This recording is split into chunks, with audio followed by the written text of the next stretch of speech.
Example 10 is asking us to find the general term given two terms that we've got which are neither our first term nor consecutive terms.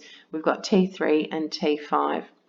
We need to rely on the general form of the general term, which is Tn equals A r to the n minus 1.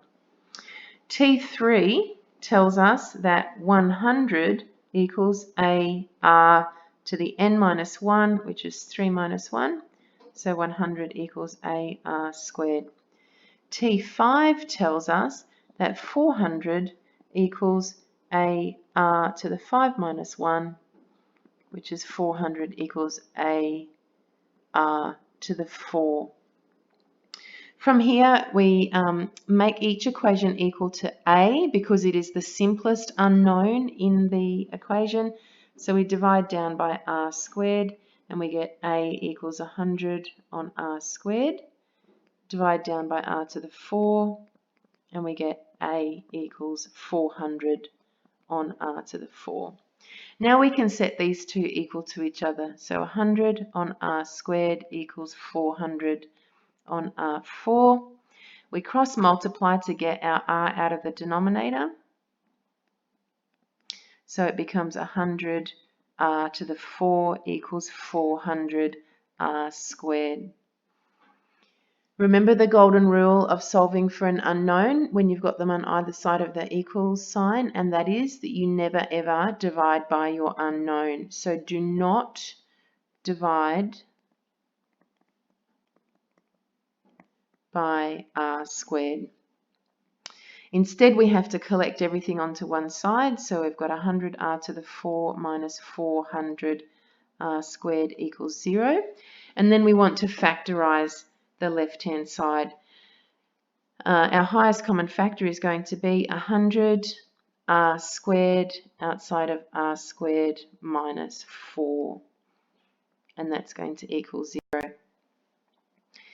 Now, mathematically, we know that r squared equals 0 and therefore r equals 0, or r squared minus 4 equals 0 by the null factor law.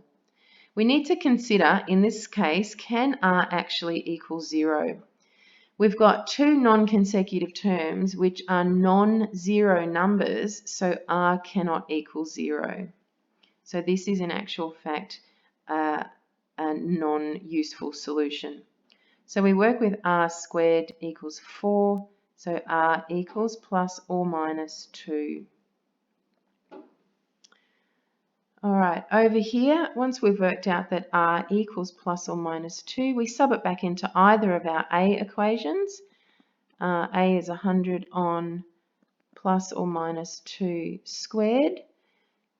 Can you see that if you square either positive or negative 2, the result is going to be 4, positive 4. So whichever one we use, A is going to be 25. From there, we have T of n equals A, which is 25, times R, which is plus or minus 2 to the power of n minus 1. We really shouldn't be using plus or minus 2 inside our equation, so we need to separate them. Tn equals 25 times 2 to the n minus 1, or Tn equals 25 times negative 2 to the n minus 1. If you're interested in doing a little bit of extension work, can I suggest that you write out T1 to T6 for each of those and see what difference does this positive and negative actually make in the sequence.